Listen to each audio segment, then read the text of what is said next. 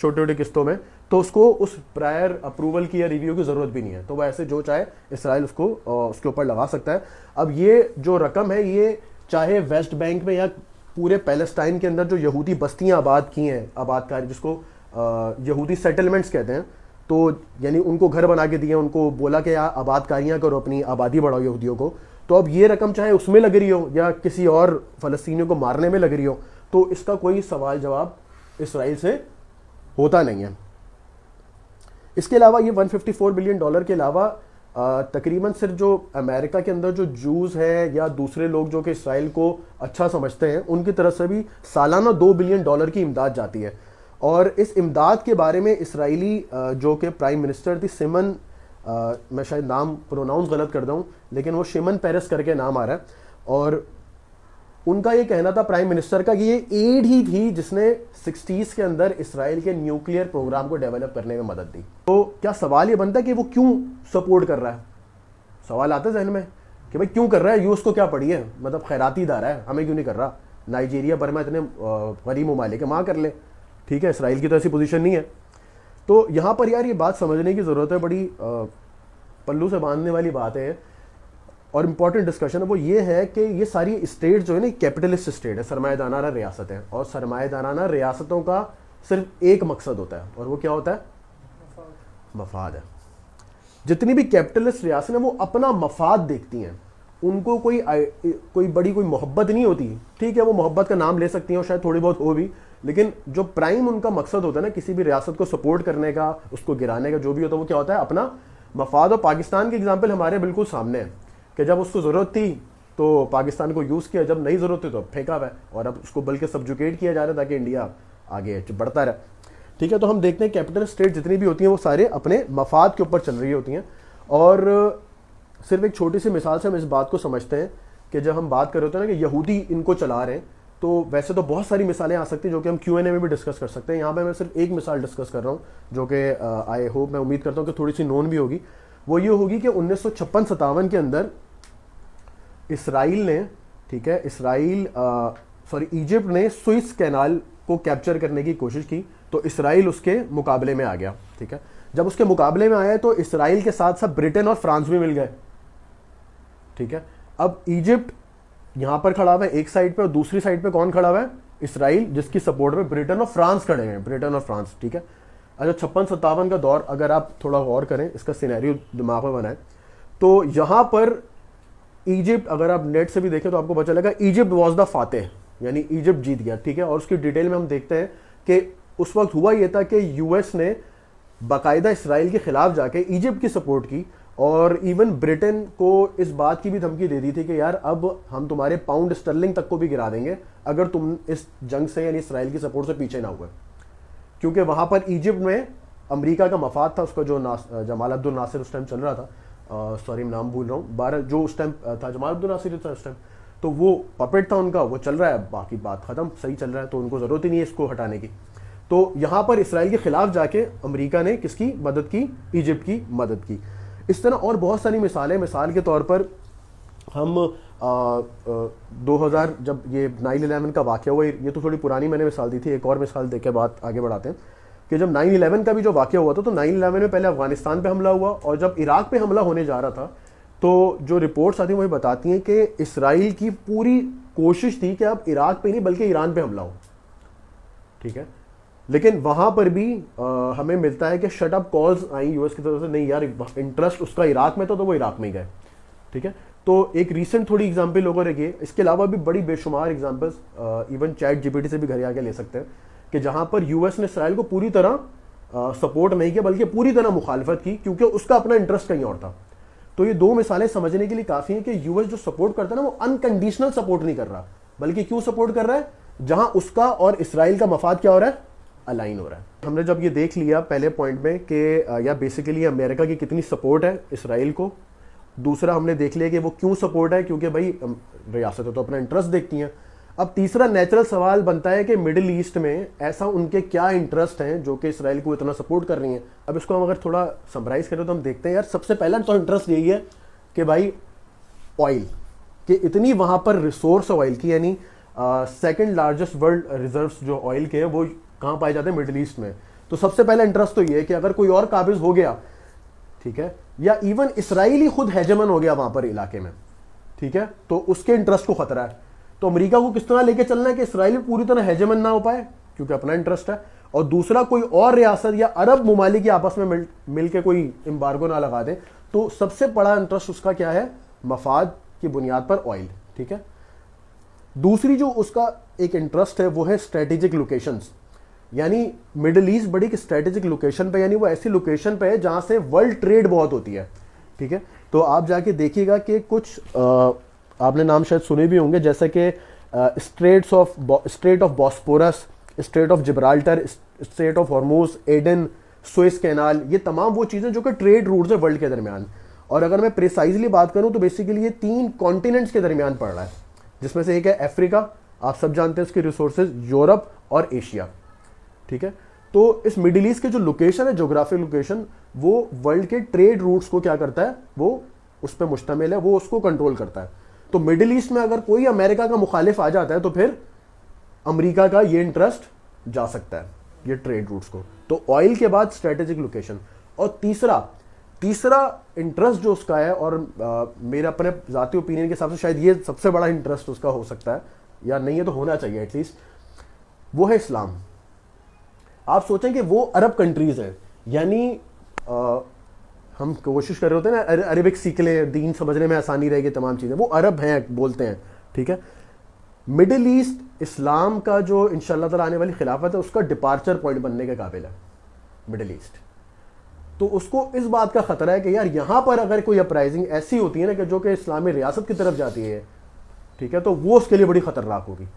تو تینوں چیزوں کو کمبائن اگر آپ کریں تو آئل, اسٹریٹجک لوکیشنز اور تیسری چیز آپ کا اسلام, یہ وہ 3 چیزیں ہیں جو کہ مڈل ایسٹ کو ویری امپورٹنٹ, یعنی ویری ویری امپورٹنٹ بنا دیتی ہیں. کس کے لیے, یو ایس کے لیے, ٹھیک ہے. اور یہی وجہ ہے کہ وہ اسرائیل کو ایک بیلنسر کے طور پہ رکھتا ہے تاکہ وہ جب اگر عرب ممالک کچھ کرنے لگے تو اس کو ڈنڈا کر سکیں, ٹھیک ہے. لیکن اسرائیل خود اب یو ایس کے لیے ایک لائبلٹی بنتا جا رہا ہے, ٹھیک ہے. اور اسرائیل کے اندر موجود جو پرابلمز ہیں اس کو ہمیں میڈیا پہ دکھایا اس طرح نہیں جا رہا ہوتا کہ جس سے ہمیں پتہ چلے کہ یار اسرائیل خود اپنا اندرونی طور پہ کتنا ویک ہوتا جا رہا ہے, ٹھیک ہے. بلکہ اگر میں یہ بتانے سے پہلے صرف آج کی خبر پہ ہی بات کروں تو الجزیرہ میں آج ڈسکشن بھی آئی ہے نا کہ جو فوجی 4 دن کے بعد واپس آ رہے ہیں, وہ آگے جب وہ گھر والوں کے پاس جا رہے ہیں تو گھر والے کہہ رہے ہیں, وہ ان کو نئی کہانی سنا رہے ہیں کہ یار کیا کر رہے ہو تم لوگ, مطلب, ٹھیک ہے. تو وہ کنفیوز ہو گئے کہ یار ہمیں کچھ اور بتایا جا رہا ہے, یہاں پر گھر والے تو الگ ہی ماحول میں. تو اب وہ آج بڑا ایک چھوٹا سا ورڈ تھا لیکن بڑا زبردست تھا کہ اس پہ لکھا ہوا تھا کہ اب یہ بینجامن نیتن یاہو اور اسرائیلی جو ہے سارے یہ ویسیلیٹ ہو چکے ہیں. ویسیلیٹ مطلب 2 اوپینینز کے درمیان گڑبڑ ہو رہے ہیں کہ سمجھ میں نہیں آ رہی ان کو کیا کریں, ٹھیک ہے. تو ایسا نہیں کہ سب پرفیکٹ چل رہا ہے اور بڑی زبردست ریاست ہے, اس کا کوئی مقابلہ نہیں کر سکتا. یہ آج کی بھی نیوز دیکھے تو ان کے بڑے کنفیوژن اور 2 اوپینینز پائے جانے کہ ہمیں کیا کر رہے ہیں. سب سے پہلے ہمیں سمجھنا ہے کہ یو ایس کی پالیٹکس کس طرح ورک کرتی ہے. یو ایس کی پالیٹکس میں ہوتا یہ ہے کہ ڈفرینٹ انٹرسٹ گروپس ہوتے ہیں, یعنی 5 بندوں نے بنایا کہ یار ہم انوائرمنٹ پروٹیکشن پہ کام کریں گے, تو انہوں نے ایک لابنگ کر دی. لابنگ سے مراد یہ کہ وہ پبلک اوپینین بنائیں گے, فنڈز دیں گے, فنڈز مانگیں گے, یعنی وہ انوائرمنٹل پروٹیکشن کے اوپر کام کرنا شروع کریں گے. ان لوگوں نے کہا نہیں بھائی ہم وومن رائٹس پہ کام کریں گے, انہوں نے کہا ہم چائلڈ پروٹیکشن پہ کام کریں گے. تو ان چیزوں کو کہا جاتا ہے لابی. پھر وہ لابی کرتے ہیں, یعنی اس کے لیے پبلک اوپینین بناتے ہیں تاکہ اس کے بارے میں ایکٹس پاس ہوں. تو اسرائیل لابی بھی بالکل اسی طرح ہے, یعنی کوئی یہ ہائرارکی نہیں ہے کہ جس میں آفس کی طرح ایک جی ایم ہوگا اور 2 ڈی جی ایم ہوں گے, نیچے مینیجر اور اسسٹنٹ مینیجر, اس طرح کوئی نہیں ہے.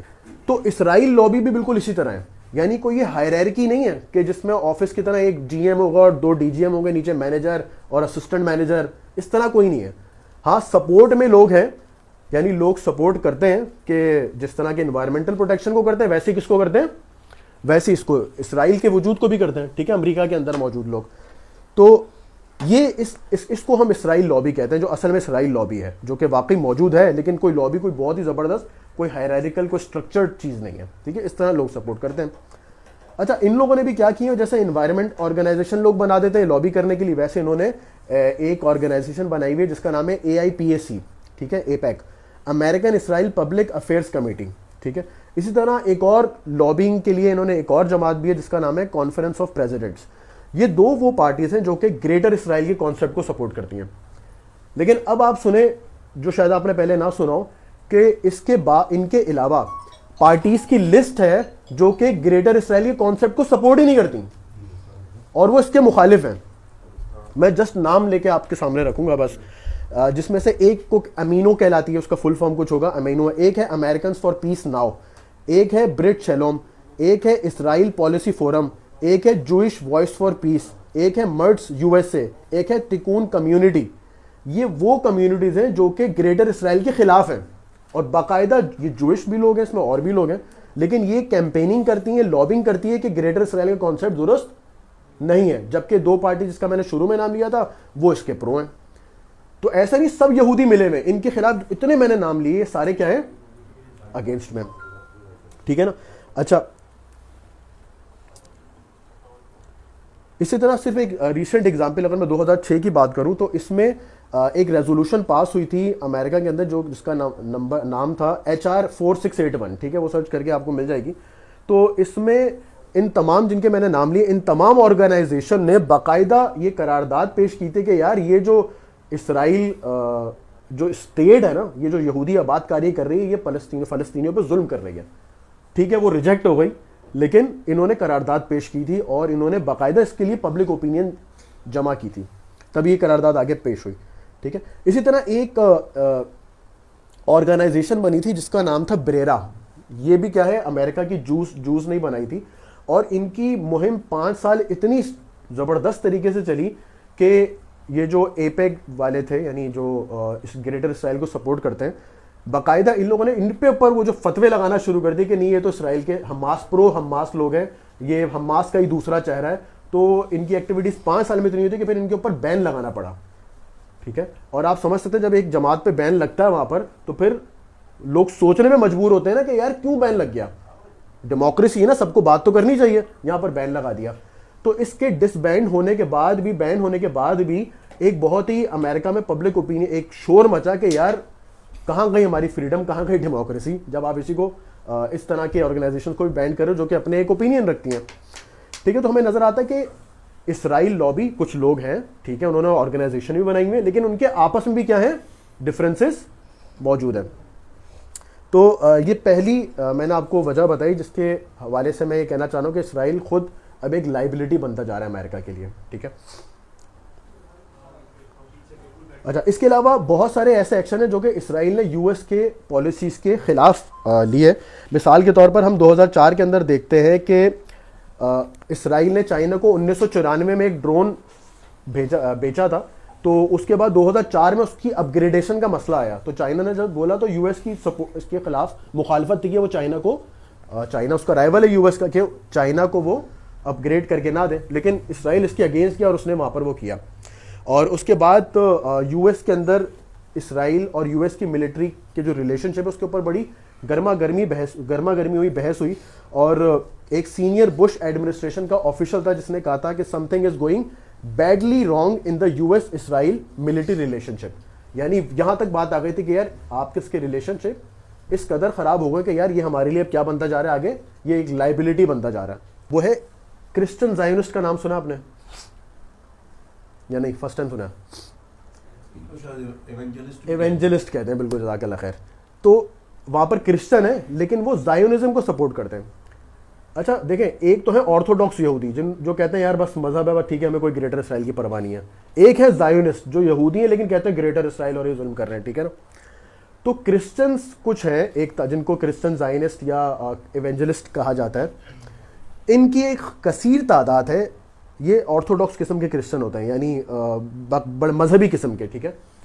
تو ان کی ایک بڑی تعداد ہے جو کہ اس زائونزم کو سپورٹ کرتی ہے امریکہ کے اندر، ٹھیک ہے. اب چونکہ یہ امریکن عوام ہے تو جب یہ ان کو سپورٹ کرتے ہیں تو ان کی پبلک اوپینین بھی میٹر کرتی ہے، جس کی وجہ سے امریکہ ان کی ہیلپ بھی کر رہا ہوتا ہے. ٹھیک ہے. اچھا مزے کی بات یہ ہے کہ کرسچن زائونسٹ کیوں سپورٹ کرتے ہیں اسرائیل کو، اور وہ مزے کی بات یہ ہے کہ وہ اس لیے سپورٹ کرتے ہیں، وہ کہتے ہیں کہ ہماری کتابوں میں یہ لکھا ہوا ہے کہ جیسی گریٹر اسرائیل یعنی اسرائیلی ریاست قائم ہوگی تو ویسے ہی ہمارا مسیحا آ جائے گا، اور جیسے ہی ہمارا مسیحا آئے گا تمام یہودیوں کو قتل کر دے گا. اب آپ دیکھیں بڑے مزے دار بات ہے، یہ فلمی سٹوری لگتی ہے. آپ سوچیں ذرا کہ وہ اس لیے سپورٹ کر رہے ہیں کہ یار ہماری کتابوں میں یہ پروفیسی ہے کہ جب سے یہ گریٹر اسرائیل بن جائے گا وہاں پر اسی ٹائم ہم نے پھر کیا کرنا ہے، ان کو تباہ و برباد کر دینا ہے. تو بڑا اس میں انٹرسٹنگ تبصرہ ہے کہ اسرائیلی کی طرف سے وہ یہ کہتا ہے کہ موسٹ امیرکن خاتون ہے بلکہ most American Jews would have rejected out of hand any dealings with the new Christian right یعنی Christian Zionist. They actually fear that converting Jews into Christianity is a long term goal of these Christian Zionists, کہ یا تو یہ مار دیں گے یا پھر ان کو کنورٹ کر کے کرسچینٹی میں لیں گے. تو ان سے آپ کو ذرا ان کی سپورٹ بھی ذرا بچ بچ کے لینی چاہیے. کہ یہ کچھ پوائنٹس جو کہ واضح کرتے ہیں کہ ایک تو یو ایس خود اسرائیل سے پریشان ہے کن وجوہات کی بنا پر. ٹھیک ہے.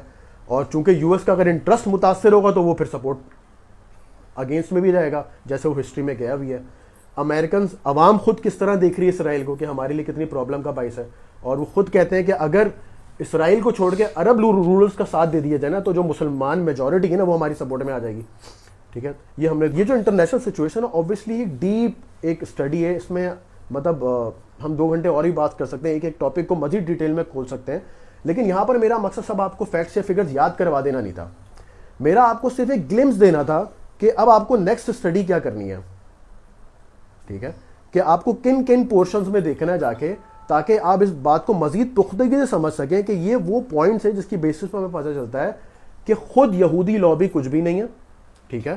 یو ایس ہے اس کو سپورٹ کرنے والی، اور اب یہ جو یہودی لابی کی وجہ سے یا جو لوگوں کی وجہ سے، اور ہم نے بات کی کہ لابی کیا ہے، کیا اس کا اسٹرکچر ہے یا اسٹرکچر ہے بھی کہ نہیں ہے، تو اور وہ لوگ کس طرح اسرائیل کو سپورٹ کر رہے ہیں اور اسرائیل کے اندر اٹ سیلف کتنے مسائل ہیں. تو ان تمام باتوں کو مد نظر رکھتے ہوئے ہمیں بڑا واضح نظر آتا ہے، جیسے میں نے بالکل سٹارٹ میں بات رکھی تھی کہ صرف یہاں پر ایک ضرورت ہے کہ ایک ایسی ریاست ہو جو کرنا تو یہ چاہ رہی ہو.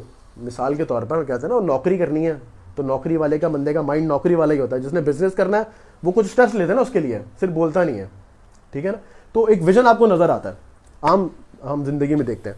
تو اس لیے ہمیں سمجھنا چاہیے کہ یہاں پر اگر ایک ایسی ریاست جس کا باقاعدہ ویژن ہو کہ یار اس نے نہ صرف اس کو ہرانا ہے، اس کا جواب دینا ہے، بلکہ اس کو نیست و نابود کر کے ایسی ریاست کو اسلام کا جو ورلڈ آرڈر ہے اس کو لے کر اوپر جانا ہے، تو وہ ان چیزوں کو کس طرح میڈیا میں اچھال بھی سکتی ہے، کس طرح ان کو یوٹیلائز کر سکتی ہے اور اسرائیل اور یو ایس کے ریلیشن شپ میں رخنا ڈال سکتی ہے، کس طرح اسرائیل کی طاقت کو کمزور مزید کر سکتی ہے، یعنی کس طرح ان کے ڈفرینسز کو خود اپنے مفاد کے لیے اٹھا سکتی ہے. یہ لیکن تبھی ہوگا جب ایک ایسی ریاست جس کے پاس باقاعدہ ویژن ہو کہ اس نے دین کو، ایک دین کی جو آئیڈیالوجی اس کو آگے تک لے کے جانا ہے، نہ صرف نافذ کرنا ہے بلکہ اس کو آگے تک پوری دنیا کے کونے تک پھیلانا بھی ہے.